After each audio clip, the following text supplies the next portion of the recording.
नमो रिहंताणं नमो सिद्धाणं नमो आयरीयाणं नमो अध्यायाणं नमो लोय सव्यसाहूनं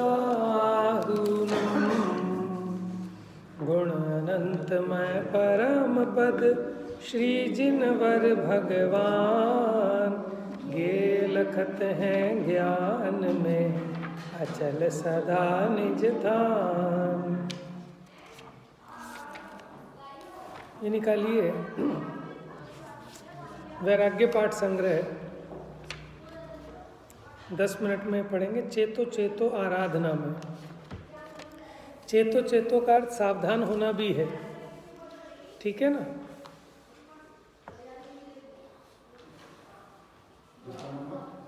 हाँ जी, page number 12 वैराग्य पाठ संग्रह। तो जीव की आराधना को चेताने के लिए और विराधना का फल बताने के लिए पंडित जी साहब की रचना है। देखो देखो यह जीव की विराधना का फल, चेतो चेतो आराधना में मत बनो निर्बल। पाषाण खंड कह रहे कठोरता त्यागो, विनम्र हो उत्साह से शिव मार्ग में लागो। बढ़ते हुए झरने कहें धो मिथ्यात्व मल, देखो देखो यह जीव की विराधना का फल, चेतो चेतो आराधना में मत बनो निर्बल। देखो, जीव की विराधना का फल बता रहे हैं, इसलिए विराधना नहीं करो, आराधना करो। आराधना नहीं करेंगे तो विराधना होगी। तो पाषाण खंड क्या उपदेश दे रहे हैं? वो कह रहे हैं कठोरता त्यागो। क्यों? विनम्र हो उत्साह से शिव मार्ग में लागो। माने वो पत्थर कठोरता के प्रतीक है ना। देखो, है तो वो भी जीव, एक इंद्रिय जीव है ना, तो क्यों वो बन गए ऐसे पत्थर जैसे कठोर? तो वो मानो हमें उपदेश दे रहे हैं कि भैया अपने परिणामों की कठोरता छोड़ दो, नहीं तो ऐसे ही पत्थर बन जाओगे। हैं?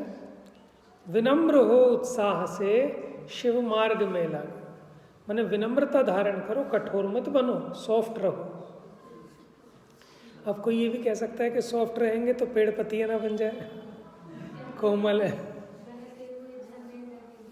अच्छा, बहते हुए झरने कहें धो मिथ्यात्व मल। बस बस, ये तो एक आपको माने एक प्रस्तुति है, एक रूपक रूप में कि आप देखो, उनको भी देख के आपको प्रेरणा लेनी चाहिए कि ये जो लोग प्रकृति का सौंदर्य देखना चाहते हैं ना, तो वो कह रहे हैं कि वहाँ से भी आप ये शिक्षा लो। ये बहते हुए झरने जैसे कहते हैं मुझे आकर्षित कर रहे हैं, ये मुझे बुला रहे हैं कि आओ मेरे में नहाओ। झरना बह रहा हो, गर्मी का मौसम हो, है ना, या वो तालाब होता है गांव में तो सारे बच्चे वहीं पहुंच जाते हैं तालाब में नहाने। वो माने कह रहे हैं कि लो भैया आओ, शीतलता लो। ऐसे ही बहते हुए झरने कहते हैं कि भैया झरना बह रहा है, अपना मैल धो लो। कौन सा मैल? मिथ्यात्व मैल।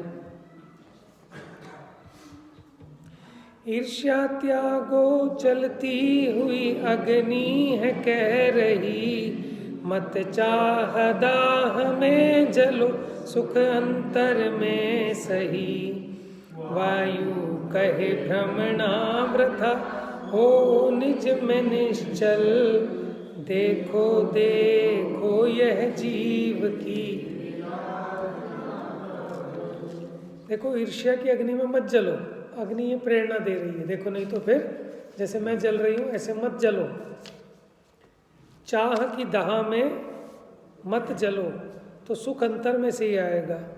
और वायु कह रही है कि भटकना बेकार है, अपने में निश्चल हो जाओ। जड़ता छोड़ो प्रमाद को, नाशे कहें तरुवर, शुद्धात्मा ही सार है, उपदेश दें गुरुवर। समझो समझो निजात्मा, अवसर बीते पल पल। देखो देखो यह जीव की। ये पेड़ कहते हैं जड़ता छोड़ दो, प्रमाद छोड़ दो। हमने प्रमाद किया होगा तो ऐसे बन गए आलसी। शुद्धात्मा ही सार है, ऐसा उपदेश देते हैं। अपनी आत्मा को समझो, नहीं तो अवसर पल पल बीता जा रहा है। मायाचारी संक्लेशता का फल कहें तिर्यंच। जागो अब मोह नींद से, छोड़ो झूठे परपंच। जिन धर्म पाया भाग्य से, दृष्टि करो निर्मल। देखो देखो यह जीव की विराधना का फल। क्या कह रहे हैं कि त्रियंच किसका फल बता रहे हैं कि इन्होंने मायाचारी की थी, इसलिए मोह नींद से जागो, झूठे प्रपंचों को छोड़ दो। तुम्हारी माया से कोई काम की सिद्धि नहीं होती। अज्ञानी को लगता है कि मेरे मायाचारी करने से कार्य की सिद्धि हो गई। कार्य की सिद्धि तो उसकी कार्य की योग्यता के अधीन है और निमित्त रूप में अपना पुण्य पाप का उदय। लेकिन इसको क्या लगता है कि मैंने मायाचारी की तो देखो मेरा काम बन गया। मैं मायाचारी नहीं करता तो काम कैसे बनता। जिन धर्म पाया भाग्य से, दृष्टि करो निर्मल। श्रृंगार और भोगों की रुचि का फल कहती नारी। कंजूसी पूर्वक संचय का फल कहते भिखारी। बहुआरंभ परिग्रह फल में, नार की व्याकुल। देखो देखो यह जीव की। देखो नारी की जो पर्याय मिलती है वो किसके फल में मिली है? श्रृंगार और भोगों की रुचि के फल में ये हीन पर्याय मिल गई नारी की। कंजूसी पूर्वक जो संचय किया उसके फल में भिखारी बन गए। भिखारी इस बात को कह रहे हैं कि इन्होंने संचय तो किया लेकिन कहीं कोई दान नहीं दिया, तो कंजूसी पूर्वक संचय का फल कहते भिखारी। और बहुआरंभ बहुपरिग्रह का फल कौन दिखा रहे हैं? नारी की।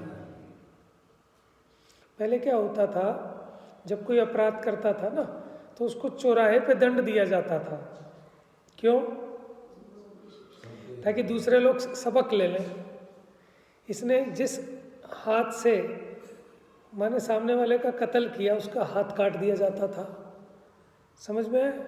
माने उसने झूठ बोला तो उसकी जीभ काट दी जाती थी भरे चौराहे पे इकट्ठा करके। उससे क्या होता था कि सबको एक मैसेज मिल जाता था कि भैया देखो झूठ बोलने का फल देख लो, चोरी करने का फल देख लो, कुशील का फल देख लो।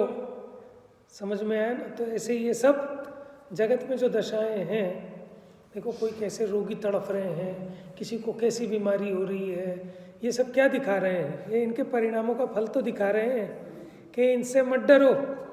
जिस परिणामों के फल में ऐसी दशा हुई है उन परिणामों से डरो।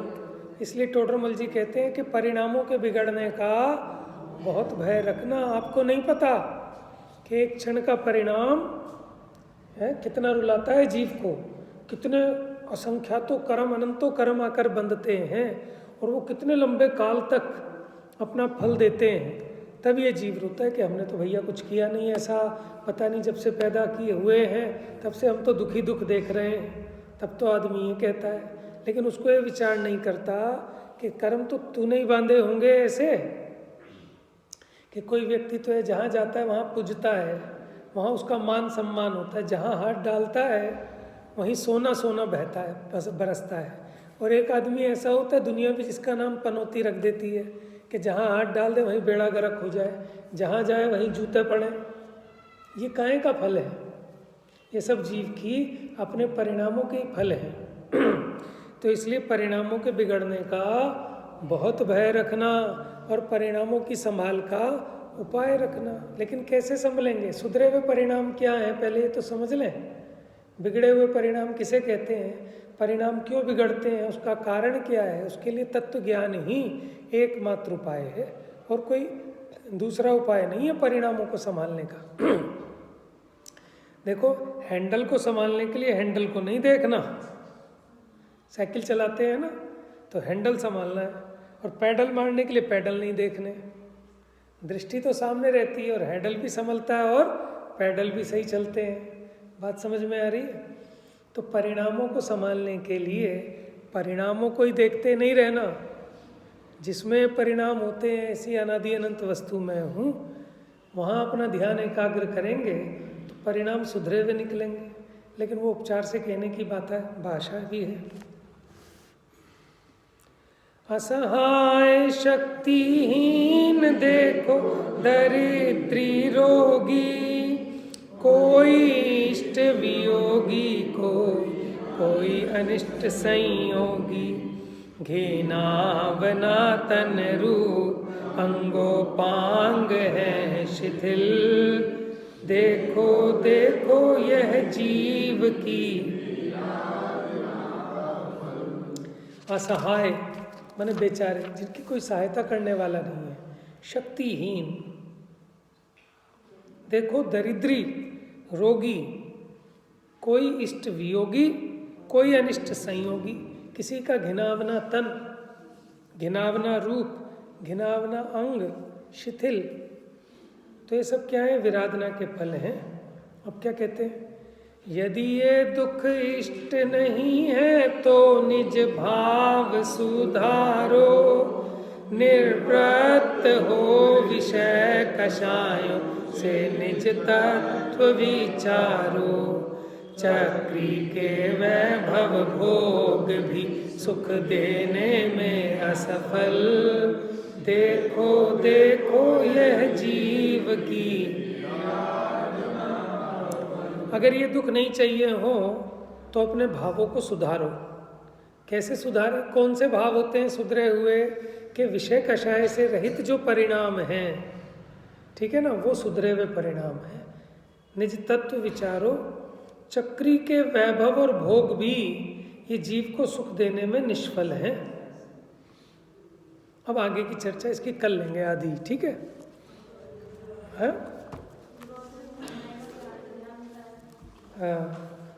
चलिए, अनुभव प्रकाश जी ग्रंथ। गुण अनंतमय परम पद श्री जिनवर भगवान, गे लखत हैं ज्ञान में अचल सदा निज थान। पेज नंबर बताइए। 15।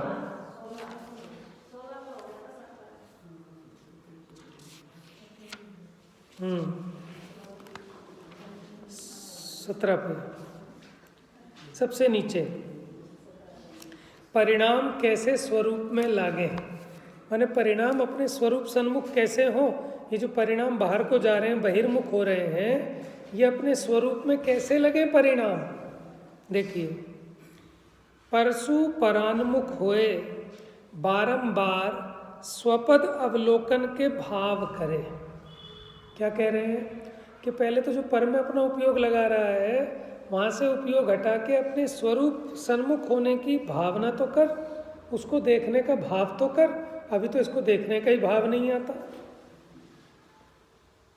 दर्शन ज्ञान चारित्र चेतना का प्रकाश ठावो करी करी स्वरूप परिणति करे।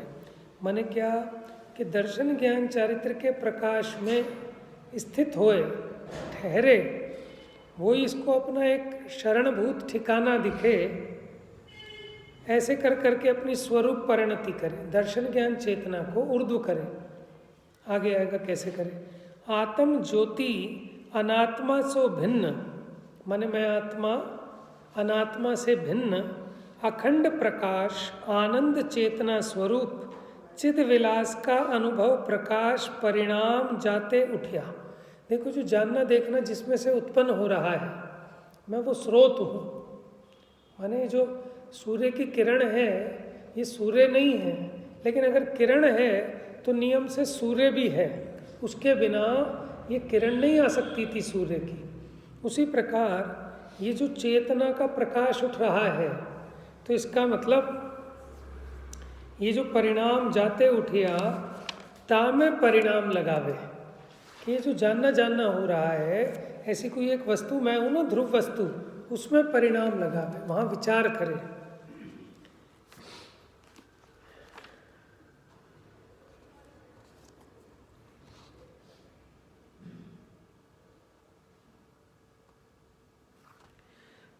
ज्ञान वारे परिणाम ना करे। क्या लिखा है हिंदी वाली में? है? है?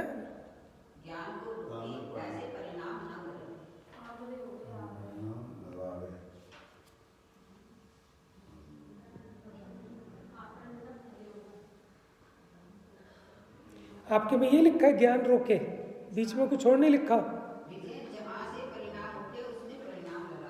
हाँ, आगे। ठीक है, तो यहाँ यही होगा, ज्ञान आवरे परिणाम ना करे। ठीक है, जो ज्ञान को आवरे माने तेरे जानने की शक्ति को रोके, ऐसे परिणाम ना करे।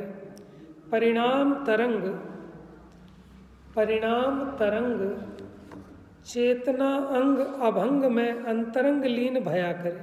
देखो, जो परिणाम है ये तो तरंग की तरह है, चंचल है, लेकिन इन परिणामों को स्थिर कैसे करे? कि जो अचल है, अभंग है, ऐसे चेतन स्वरूप में उस परिणामों को निमग्न करे, तो वो परिणाम भी स्थिर हो जाते हैं। जैसे मन चंचल है, ठीक है, तो ये मन को निश्चल करना हो तो क्या करे? मन का विषय ऐसी चीज को बनाए जो निश्चल हो, तो उसके आश्रय से मन स्थिर होगा।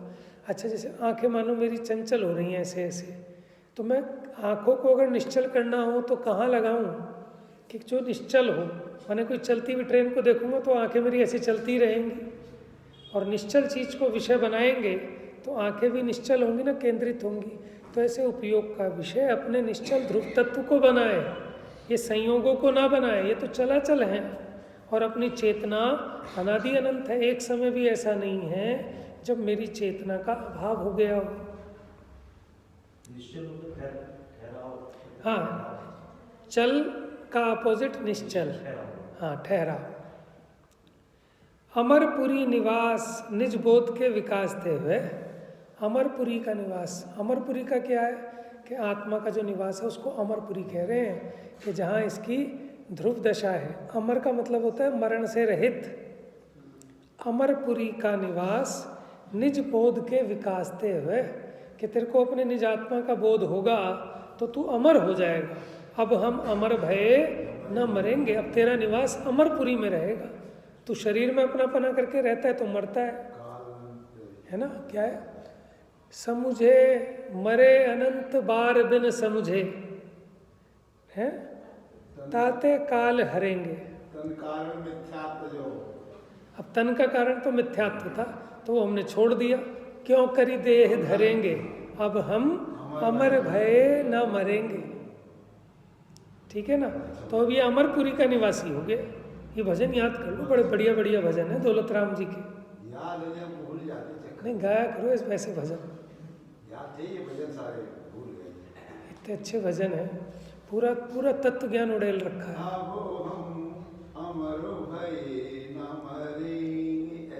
हाँ, बहुत बढ़िया। ठीक है ना? देखो, इतनी सुंदर सुंदर रचनाएं आचार्यों ने, ज्ञानियों ने, विद्वानों ने कर छोड़ी हैं, हमें उसको पढ़ने की भी फुर्सत नहीं है ना? ऐसे बहुत सारे हैं इसी लय में।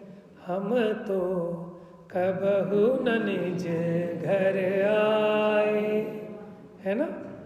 पर घर फिरत बहुत दिन बीते, नाम अनेक धराए।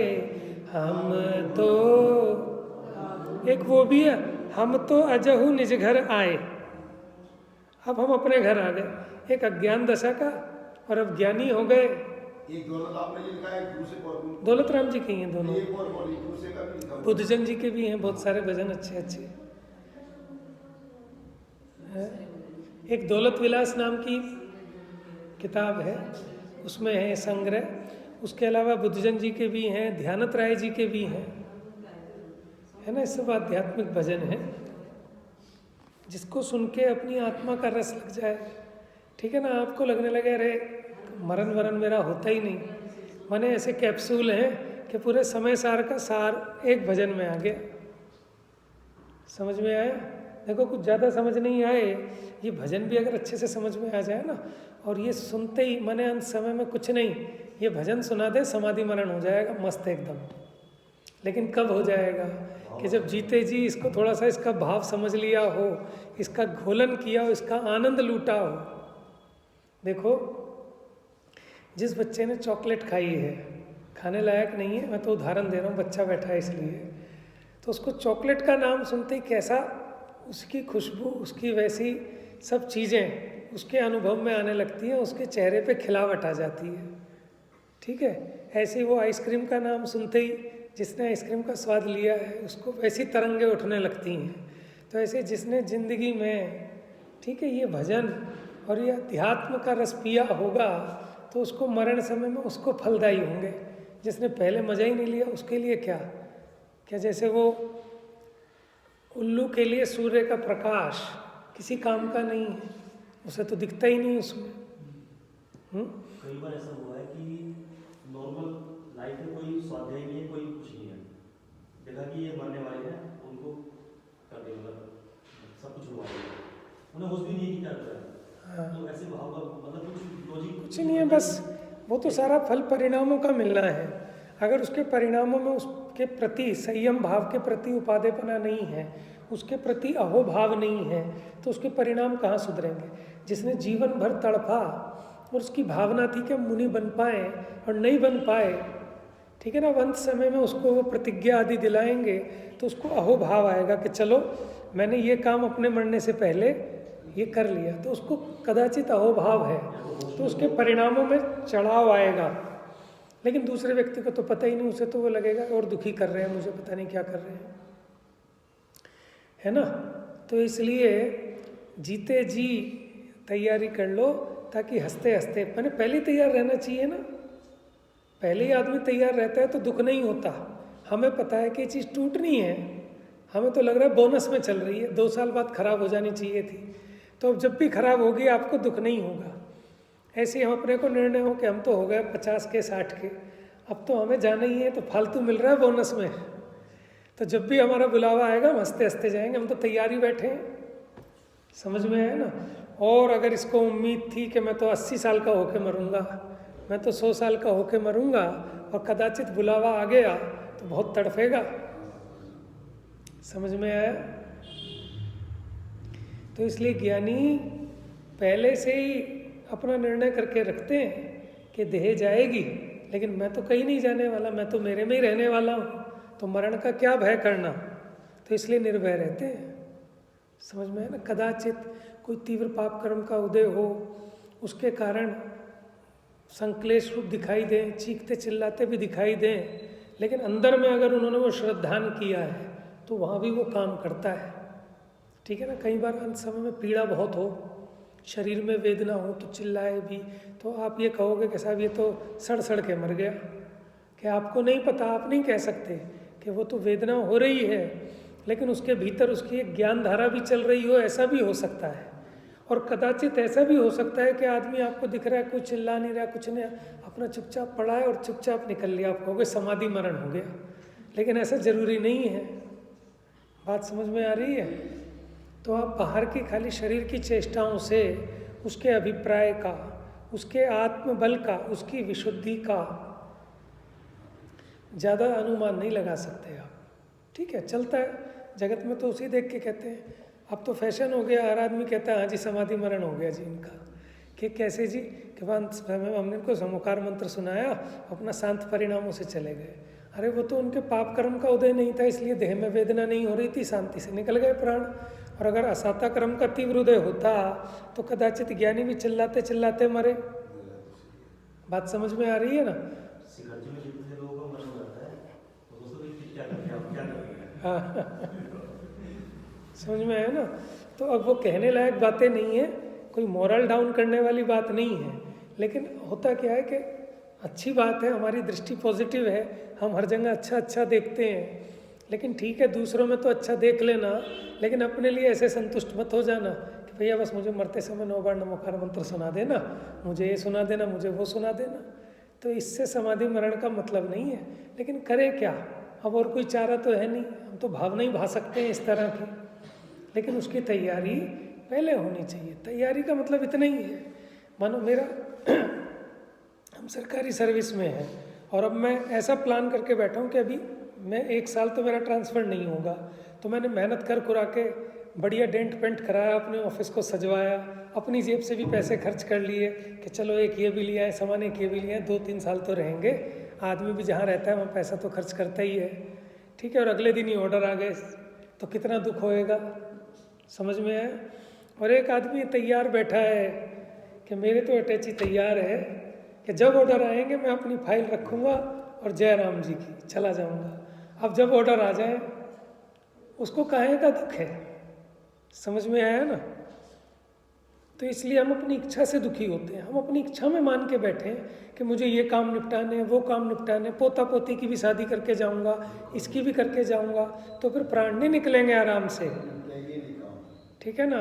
और अपनी तैयारी इतनी हो कि भैया ठीक है, अपनी ट्रेन नहीं आएगी तो हम तुम्हारा देख के चले जाएंगे, और अपनी ट्रेन आ गई तो हम सवार होकर चले जाएंगे। काम तो किसी के नहीं रुकने, है ना। यहाँ पोता पोती छोड़ेंगे, वहाँ दूसरे भव में नए हो जाएंगे और फिर इन वालों को भूल जाएंगे। बच्चे हों कोई हो, जीते जी का ही तो रोना है ना आदमी का। तो यहाँ से निकला जिस पर्याय में गया और वहीं तन में ढोल बज रहे हैं, बतासे हो रहे हैं, वो वहीं मस्त हो रहा है बच्चा कि मेरे माता है, मेरे पिता है, मेरे संयोग हैं। और पीछे वाले जो रो रहे हैं अभी, कोई उसकी चिंता नहीं है। तो फिर जीते जी क्यों दुखी होना, बात समझ में आ रही है। सारी टेंशनों से मुक्ति हो जाती है। ये भव का पलटना बहुत ज़रूरी है, इतना स्ट्रेस बढ़ जाता है। देखो आप फिर से जवान हो जाओगे, फिर से बचपना मिलेगा आपको। नहीं तो कोई है ऐसा कोई टेक्निक कि रिवर्स गियर में आपको ला पाएँ कि आप बुढ़े हो गए, आपको फिर बचपना लाएं। तो बिना मरण के कौन ऐसा उपकार कर सकता है, बात समझ में आ रही है।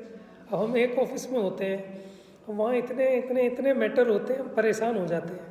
अब 2 साल हो गए, 3 साल हो गए, कोर्ट केस हैं, ये हैं वो हैं, ढिमका है फलाना है। एक ट्रांसफ़र की चिट्ठी आई, सारे काम निमट गए, हम तो कह रहे मुक्त हो गए, समझ में आया।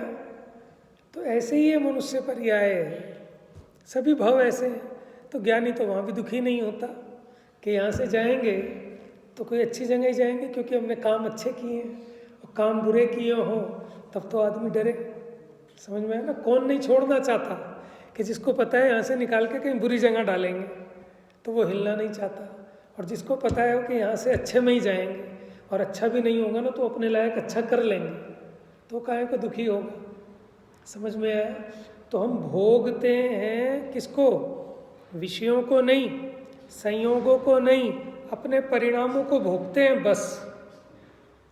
तो अपने परिणाम अच्छे होंगे तो आप जहाँ रहोगे वहाँ मस्त रहोगे, और अपने परिणाम बुरे होंगे ना, इच्छाएं बहुत होंगी, तो आपको कितने अंबानी का बाप भी बना दें तो भी आप दुखी रहोगे, बात समझ में आ रही है।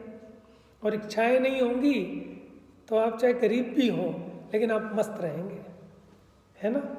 तो इसलिए माने मेहनत यहाँ भीतर की तरफ करनी है, और कर कहाँ रहे हैं, बाहर की तरफ। और ये सब चीज़ें तो छूटने वाली हैं। किराए के मकान में पैसा लगाए जा रहे हो तो समझ में आया ना।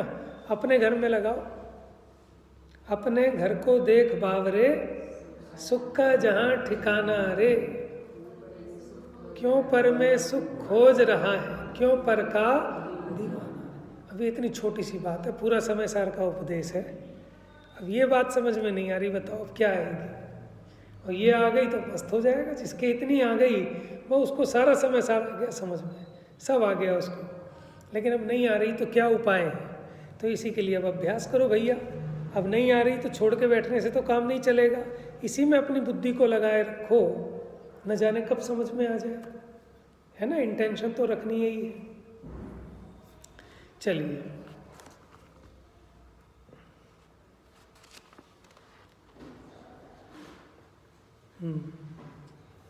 अमरपुरी निवास, माने शब्द ही ऐसे ऐसे हैं। अमरपुरी निवास, बात समझ में आ गई? अमरपुरी स्वर्गलोक को भी कहते हैं, लेकिन उसे उपचार से कहते हैं। देवों का एक नाम है अमर। क्या नाम है? भक्तामर प्रणत मौलिमणि प्रभाण। भक्त रूपी अमर, अमर माने देव, ठीक है ना, जो नतमस्तक हो रहे हैं भगवान के चरणों में। तो भक्तामर इसीलिए है, अमर माने देव, वो भक्ति कर रहे हैं भगवान की। तो उन्हें जो अमर कहा है वो तो उपचार से कहा है, वो कोई अमर थोड़े ही है। मरते नहीं हैं क्या? मरते हैं, लेकिन बस लंबी आयु है इसलिए उनको अमर कह दिया।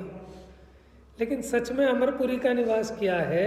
अपने स्वरूप में निवास करना, अपने को आत्मा देखना, ये अमरपुरी का निवास है। निज बोध के विकासते हुए है। निज बोध के माने अपने निज स्वरूप के ज्ञान से अमरपुरी का निवास मिलता है। अगर आपने विद्या सीख ली, सम्यक ज्ञान की, तो आपको अमरपुरी का निवास मिलेगा। अमरपुरी की राज्य संपदा मिल जाएगी आपको, फिर हम कभी नहीं मरेंगे।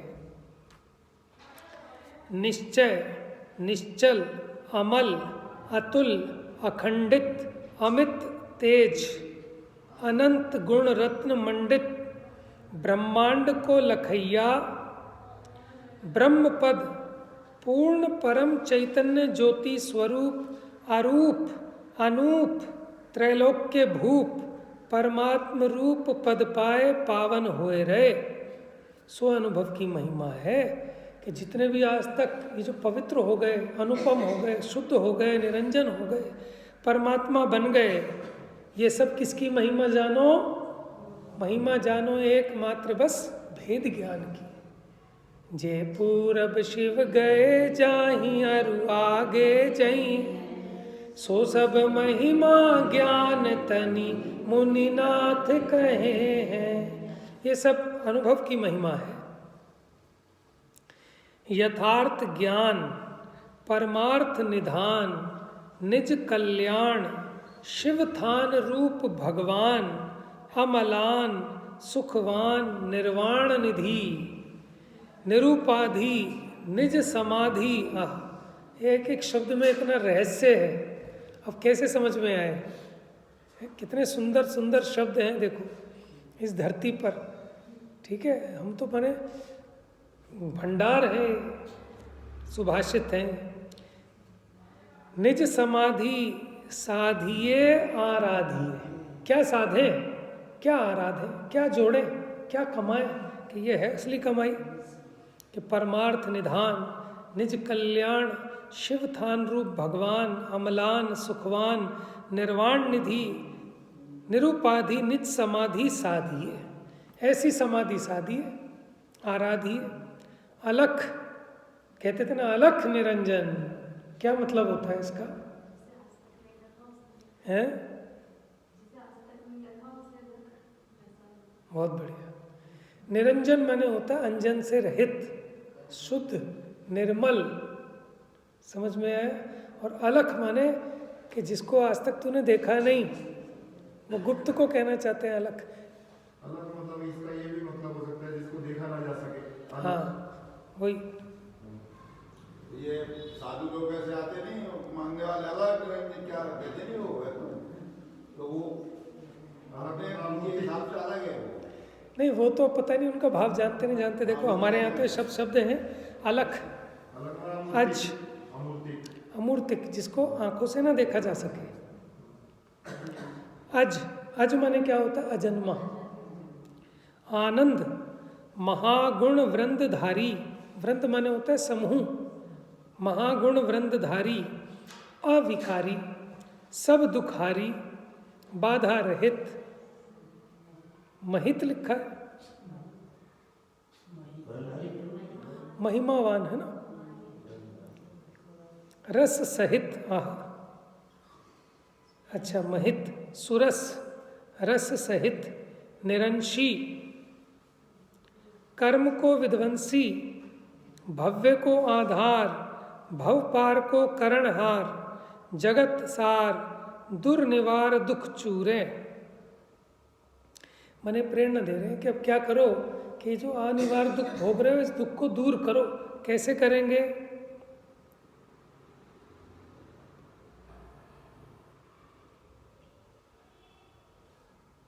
पूरे पद आप भवताप पुण्य पाप को मिटाए के, लखाए पद आत्म दर्शाए देत चिदानंद सदा सुख। ये तो ऐसा लग रहा है कविता तो नहीं चल रही है।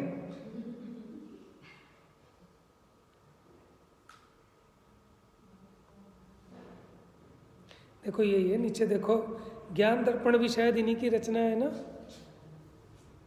ज्ञान दर्पण।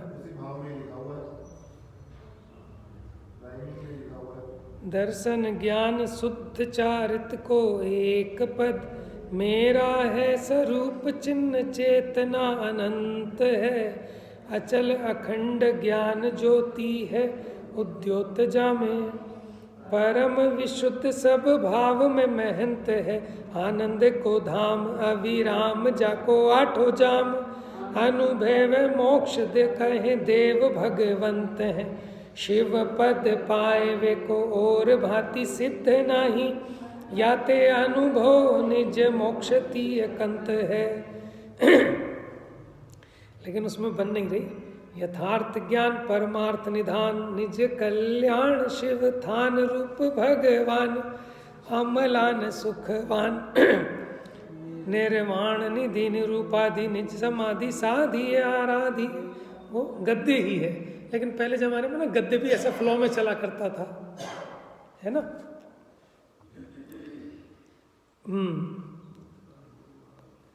तो सदा सुखकंद निर्फंद लखावे, अविनाशी पद पावे, लोकालोक झलकावे। माने पहले पहले वाला कारण है, आगे आगे वाला कार्य कह रहे हैं। क्या करे? पूरे पद आप यानी अपने पद को स्वीकार करे, भवताप पुण्य पाप को मिटाए के, लखाए पद आत्म अपने आत्मा पद को लखाए, दर्शाए देत चिदानंद सदा सुखकंद। तो उससे क्या होगा? सदा सुखकंद चेतन का दर्शन होता है। निर्फंद लखावे, जो फंद दंद फंद से रहित है उसको देखे, अविनाशी पद पावे, तो लोकालोक झलकावे ज्ञान में, फिर ही भव में ना आवे, फिर इस संसार में वापस नहीं आता। सब वेद गुण गावे, माने सारे शास्त्र उसका गुण गाते हैं कि जो सिद्ध हो जाते हैं। ताही कहाँ लो बतावे, बैन गोचर ना आवे, माने बचनों के गोचर नहीं है। यह परम तत्व है। अतत्व सो अतीत, जामे नाही विपरीत, करणी भव दुखन की भरणी, माने कर्तापने भाव, वो मरने का भाव है, दुख का भाव है। हित हरणी, और करने का जो परिणाम है वो हित को हरने वाला है। अनुसरणी, अनादि की ही मोह राजा ने बनाई है। क्या है? मोह राजा ने क्या बनाई है?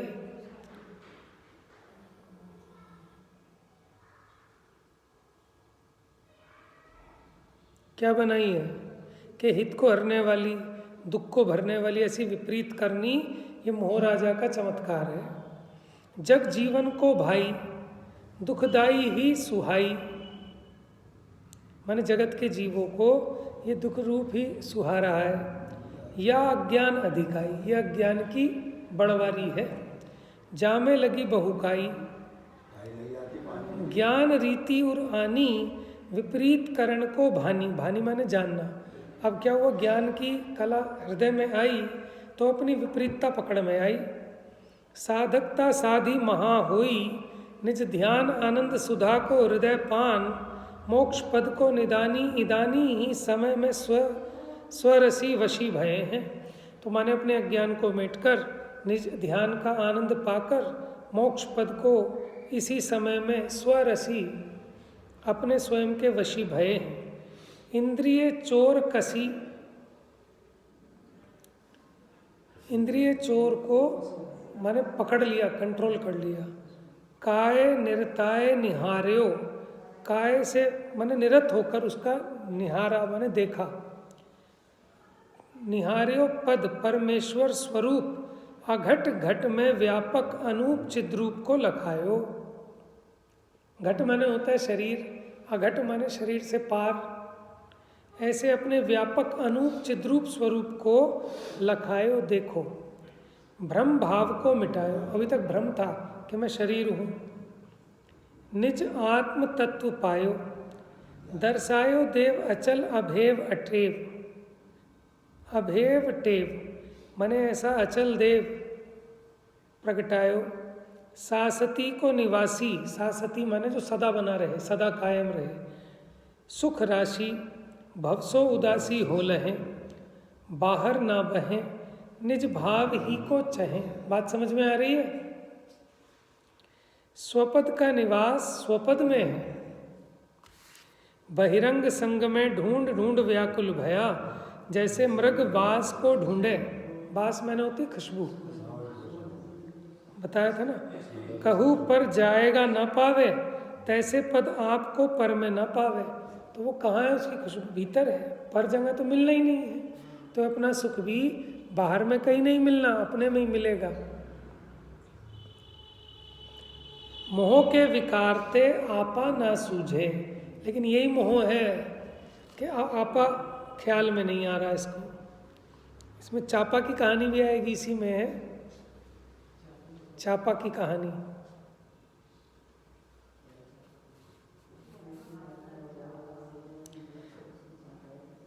हाँ, संतन के प्रताप थे, माने संतों के प्रताप से, उनके उपकार से गुण अनंतमय चिदानंद परमात्मा तुरंत पावे। किसके प्रताप से? संतों के, माने उनकी संगति करे, उनकी आज्ञा में चले। पर पद आपा जहाँ ताई, तहाँ ताई सरागी भया व्याकुल रहे। माने जब तक पर पद में अपना पना मानता है तब तक रागी होकर आकुलित रहता है। ज्ञान दृष्टि सो दर्शन ज्ञान चारित्र को एक पद स्वरूप अवलोकन करत ही पर मानी की तुरंत हानि होए। तो जब अपने दर्शन ज्ञान चारित्र स्वरूप को अनुभव में लेता है तो जो पर में अपना पना मान रहा था वो तुरंत मिट जाता है। माने आत्मा अनुभव की बात चल रही है कि अनुभव होने पर सारे कलेश और दुख कैसे मिट जाते हैं। राग विकार मिटत ही वीतराग पद पावे, तब अनाकुल भया अनंत सुख रसास्वादी होए आपा अमर करे। जैसे कोई राजा मदिरा पिए निंद स्थान में रति माने, कि किसी ने शराब पी ली, नाली में पड़ा हो कि भी उसे ऐसा लगता है कि मैं स्विमिंग पूल में लेट रहा हूँ जैसे मानो। समझ में है ना? तो ये मदिरा का प्रभाव है? तैसे ही चिदानंद देह में रति मान रहा है, ऐसे ही शरीर में आनंद मान रहा है। देखा है ना, मतलब शराब पीने वालों की हालत, गोबर वहाँ पड़ा है, वहीं वो पड़े हैं, कुत्ता पेशाब करके जा रहा है, समझ में है? तो उसी में आनंद मान रहे हैं। तो ये दुर्दशा क्यों हो रही है? मदिरा के प्रभाव में। उसी प्रकार मोह के प्रभाव में निंद स्थान में रति माने हैं, तैसे ये चिदानंद देह में रति मान रहा है। मद उतरे राजपद का ज्ञान हो मैं तो राजा हूँ। जब मदिरा उतरे तब इसको ऐसा वापस ज्ञान होए। राज निधान विल से स्वपद का ज्ञान भय सच्चिदानंद संपदा विल से। तो अपने वो भ्रम का ही तो दुख हो गया था, है तो राजा और शराबी बन गया था, तो उसी टोली के साथ चल दिया, खा रहा है, पी रहा है, गंध में आनंद मान रहा है। लेकिन जब उसके मदिरा का नशा उतरा तो उसे ख्याल में आया, भैया मैं भीख मांगने वाला नहीं हूँ, मेरी तो अपूर्व संपदा है, मैं तो राजा हूँ। ऐसे ये जीव भ्रम में अपने को मनुष्य त्रियंच नार की देव अनुभव करके तथा कथित उस प्रकार के स्वांग करता है। लेकिन जब इसका मोह का नशा उतरता है तब इसको समझ में आता है कि भैया मैं गतियों से न्यारा परमात्मा स्वरूप हूँ, ठीक है, मैं तो अपनी संपदा से पूरा हूँ, मुझे पर का कुछ भी नहीं चाहिए। समझ में? तब अपने परमात्मा पद को पा लेता है। देखो प्रश्न लगा के छोड़ते हैं, चर्चा कल करेंगे। प्रश्न है बड़ा अच्छा। ज्ञान तो जानपना रूप है, ज्ञान का तो काम ही जानना है। आपको क्यों ना जाने, फिर अपने को क्यों नहीं जानता है? जब इसका काम ही जानना है तो ये अपने को क्यों नहीं जानता? ये प्रश्न है। प्रश्न क्या है, जगत का आश्चर्य है ये, अज्ञानता का महात्म्य है। समझ में बात तो यही है कि सबको जानने वाला है तो खुद को नहीं जानता। बताओ, कोई मैं आपसे पूछूं कि भाई साहब आप कौन हो, कि मैं हूँ, क्या आप जानते हो कि आप कौन हो? इसको खुद की मुझे नहीं पता होगा। मैं Manoj Jain, 65 kilo, 5 foot 6 inch. कि नहीं, तुम नहीं जानते अपने को। कैसी बात कर रहे हो? मैं मेरे को नहीं जानता हूँ तो आपको कैसे जानूंगा? कह तो सही रहा है, लेकिन वो भाव वासना में पकड़ में नहीं आ रही। भ्रम के कारण ये देह आदि को अपना स्वरूप मान के बैठा है, जबकि अपनी चेतना जानने में आ ही रही है। उसको जाने बिना तो किसी का जानना हो ही नहीं सकता।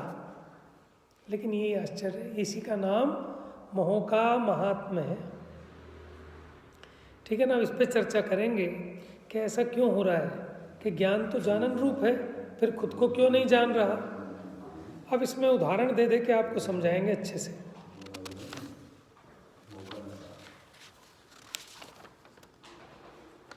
तो बहुत उदाहरण ही उदाहरण, बड़े पुराने पुराने उदाहरण। इसी उदाहरणों पे सारे भजन लिखे हुए हैं पुराने आध्यात्मिक,